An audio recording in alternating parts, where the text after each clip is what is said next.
திரைத்துறையில் 50 ஆண்டுகள்ன்ற மிகப்பெரிய சாதனை செஞ்ச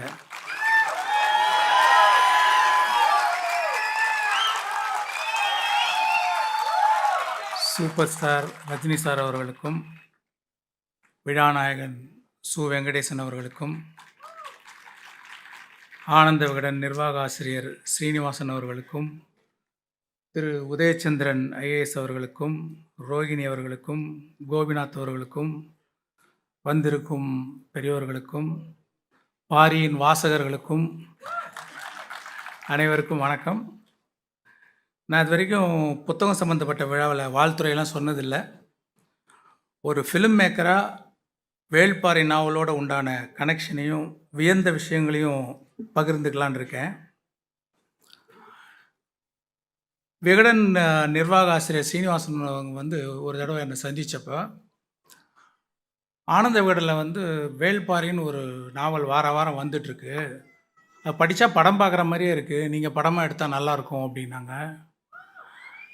நான் அநேகமாக வெளியில் கதைகள்லாம் பண்ணுறது இல்லைன்றனாலையும், அது படிக்க நேரம் இல்லைன்றனாலையும் பார்க்குறேன் சார் அப்படின்னு சொல்லியிருந்தேன்.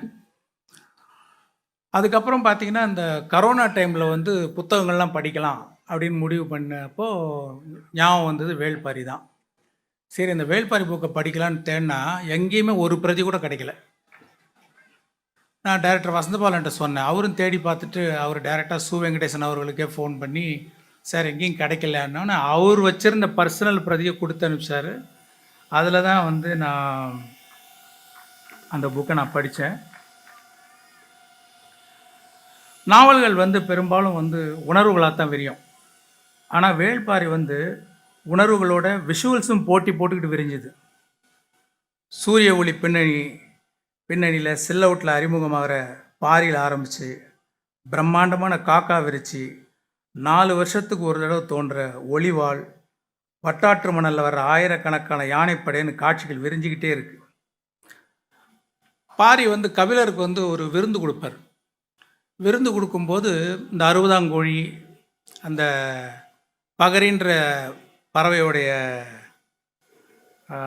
ஈரல், மான், இதுங்களுடைய இறைச்சியெல்லாம் வைக்கிறாங்க. அந்த இறைச்சிக்கு மேட்சிங்காக கல், அதை தேரல் சொல்கிறாங்க, அது வைக்கிறாங்க. அதுக்கு மேட்சிங்காக இசை, அதுக்கு பொருத்தமாக இப்போ மான் கறினா மான் டான்ஸு, ஒரு மான் நடனம், இப்படின்னு ரொம்ப அற்புதமான அந்த விருந்து காட்சி எனக்கு உண்மையிலே ஒரு சாங் ஓடுது பின்னாடி அது எடுக்கிறதுக்கு.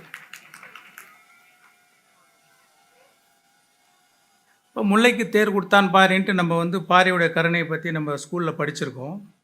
இந்த நாவலில் பாருங்கள், ஒரு காலங்காத்தால் கபிலரை கூட்டிகிட்டு பாரி ரொம்ப தூரம் நடந்து போய்கிட்டே இருக்கார். ரொம்ப தூரம் வந்தாச்சு. அப்போ கபிலர் கேட்குறாரு, இன்னும் எவ்வளோ தூரம் போகணும் அப்படின்னு.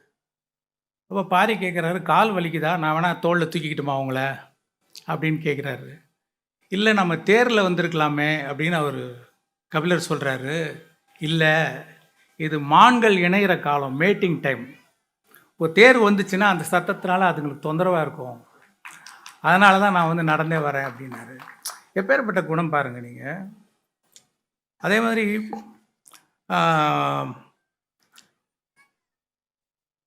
எங்கே விட்டாலும் ஒரே திசையில் உட்கார்ற தேவாங்கு, பூமிக்கு அடியில் விலை உயர்ந்த மணிக்கற்களை ரகசியமாக சேமித்து வச்சுருக்கிற பாழி நகர், அதுக்கு லேண்ட்மார்க்காக வானத்தில் இருக்கிற நட்சத்திர கூட்டம், அந்த நட்சத்திரத்தை பகல்லையும் பார்க்கக்கூடிய கருநெல்லி, பாரியின் காதலி ஆதினி அணைச்சதும் ஒரு இலை கூட தெரியாமல் மொத்த மரமும் பூத்து குலுங்குற 7 இலை பாலை,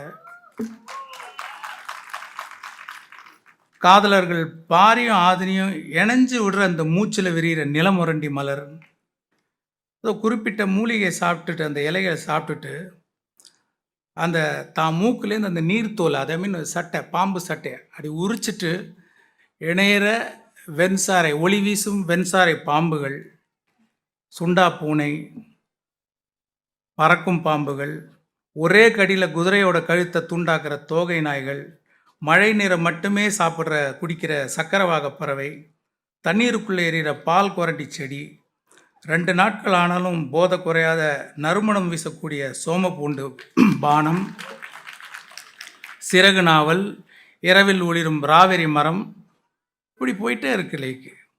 இப்போ ஒரு ஊரையே துவம்சம் செய்கிற ஒரு மதம் கொண்ட யானை, அது யாராலையும் அடக்க முடியல. நிறைய வீரர்கள் அடக்க ட்ரை பண்ணுறாங்க, ஆனால் முடியல. அப்போ ஒரு குழந்தைய மார்பில் வச்சுட்டு இருக்கிற ஒரு பெண்மணி அசால்ட்டாக தூக்கி பின்னாடி போட்டுக்கிட்டு ஒரு மூலிகை செடியை காமிச்சு அப்படியே அந்த யானையை மண்டியிட வச்சு பயந்து திருப்பி காட்டுக்குள்ளே ஓட விட்ட ஒரு பரம்பு பெண்மணி. அப்புறம் தீக்களி பூசிக்கிட்டு நெருப்புக்குள்ளேருந்து வந்து எதிரிகளை வெட்டி சாய்ச்சிட்டு திருப்பி தீக்குள்ளேயே போயிடுற பரம்பு வீரர்கள். எதிரிகள் கூட்டத்தை அழிக்க வேற வழி தெரியாமல் மாடுகளோட கொம்புகளை கொளுத்தி விட்டு தாக்க வச்சு அதுங்க செத்து விழுந்ததும் குமுறி அழுது அந்த எரிஞ்ச மாட்டோட கொம்பை எடுத்து அப்படியே தான் நெஞ்சில் குத்திட்டு சாகிற கோவன் கதாபாத்திரம். பாரி உயிரை காப்பாற்றுறதுக்காக தான் உயிரே தியாகம் செய்கிற பாண்டிய இளவரசி பொற்சுவை.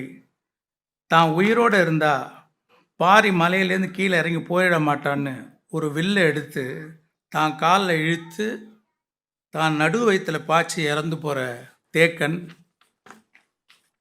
பரம்பு ஆசான் தேக்கன் செத்ததும் அவனை தூக்கிக்கிட்டு ஓடுற இந்த கூவல்குடி வீரன் வந்து விதவிதமான ஒலிகளை எழுப்பி அந்த காட்டில் இருக்கிற பூச்சி, பறவை, நாய், தவளை எல்லாத்துக்கும் தெரிவிக்கிறான்.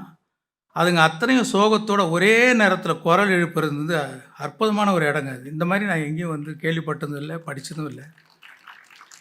இது வரைக்கும் வராத ஒரு சோக பாடல் சுச்சுவேஷன் இது. எதிரிகளோட யானைப்படை வந்து தண்ணி குடிக்கிற குளத்தில் வந்து சங்கு அட்டைகளை போட்டு அதுங்க யானை வாய் வழியாக போய் மூளையை அரிக்க வச்சு மதம் பிடிக்க வச்சு வீழ்த்துறது. ராத்திரியில் நெருப்பாக தகிக்கிற அந்த அனலி பூச்சிகளை கூட எதிரிகளை தாக்கிற ஒரு ஆயுதமாக பயன்படுத்துகிற பாரியோட புத்தி, யுக்தி, இப்படி ஏகப்பட்ட விஷயங்களை அருமையாக எழுதியிருக்கார் சு வெங்கடேசன் அவர்கள். இது வந்து ஒரு இன்ஃபர்மேஷன் யுகம். Information is wealth. அதனால தான் 20 வயசுலேருந்து 30 வயசு வாசகர்களையும் இந்த வேள்பாரி நாவல் அதிகமாக ஈர்த்திருக்கு. சு வெங்கடேசன் அவர்களை என்னன்னு சொல்லி பாராட்டுறது? பூமிக்கு அடியில் விலை உயர்ந்த மணிக்கற்களை சேமித்து இருக்கிற இடத்த பாழி நகர்னு சொல்கிற மாதிரி தனக்குள்ள விலை மதிப்பில்லாத அறிவையும் படைப்பு திறனையும் சேமித்து வச்சிருக்கிற பாழி நகர்னு இவரை சொல்லலாமா? கல்கிக்கு ஒரு பொன்னியின் செல்வன் மாதிரி ஆனந்த விகடனுக்கு ஒரு வேள்பாரி. பொன்னியின் செல்வன் மாதிரி வேள்பாரியின் புகழ் இன்னும் 50 ஆண்டுகள் தாண்டியும் நிலைச்சு நிற்கும். அறம்னா என்ன, அறுக்கிறது தானே அப்படின்னு கேட்குற காலகட்டம் இது. அறம்னா என்ன, எத்திக்ஸ்னா என்ன, வேல்யூஸ்னா என்ன, இயற்கையோட இம்பார்ட்டன்ஸ் என்னன்னு இந்த ஜென்ரேஷனுக்கு புரிகிற மாதிரி பிடிக்கிற மாதிரி எழுதியிருக்கார் சு வெங்கடேசன் அவர்கள். இதை ஒரு பாட புத்தகமாக பள்ளிகள்லையும் கல்லூரிகள்லையும் வைக்கணுங்கிறது தான் என்னுடைய எண்ணம். இதை தான் குடும்ப சொத்தாக பொக்கிஷமாக பாதுகாத்து ப்ரமோட் பண்ணுற ஆனந்த விகடன் நிர்வாக இயக்குனர் திரு சீனிவாசன் அவர்களுக்கும் ஆனந்த விகடன் குழுவினருக்கும் எனது பாராட்டுக்கள். இன்னும் பல லட்சம் பிரதிகள் விற்க எனது வாழ்த்துக்கள். அற்புதமான ஓவியங்களை வரைஞ்ச மணியும் செல்வன் அவர்களுக்கும் எனது பாராட்டுகளும் வாழ்த்துக்களும். முதல்ல என்னோட கனவு படமாக இருந்தது எந்திரன்.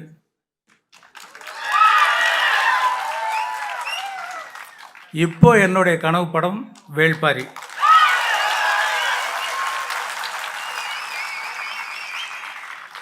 எப்போ ஒரு பெரிய படத்தை எடுத்தாலும் இது சந்திரலேகா மாதிரி பிரம்மாண்டமாக இருக்குன்னு சொல்லுவாங்க. ஆனால் உண்மையிலேயே சந்திரலேகாவோட ஒப்பிடுற மாதிரியும் அதுக்கும் மேலேயும் ஒரு படமாக வேள்பாரி வரும் நம்புகிறேன்.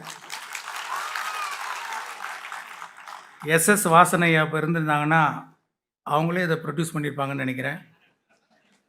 ஏன்னா இதில் அவ்வளோ ஸ்கோப் இருக்குது. Performance, photography, music, lyrics, dialogues, art direction, costumes, action, choreography, VFX, சவுண்ட்ஸுன்னு இன்னும் புது புது டெக்னாலஜியும் அறிமுகப்படுத்தக்கூடிய கதையாக இருக்குது Velpari. Game of Thrones, Avatar மாதிரி உலகம் போற்றக்கூடிய அறிவுபூர்வமான ஜனரஞ்சகமான காவியமாக ஒரு பெருமை மிக்க இந்திய படைப்பாக, தமிழ் படைப்பாக வரக்கூடிய சாத்தியம் இதில் இருக்குது. Hope dream comes true. நன்றி.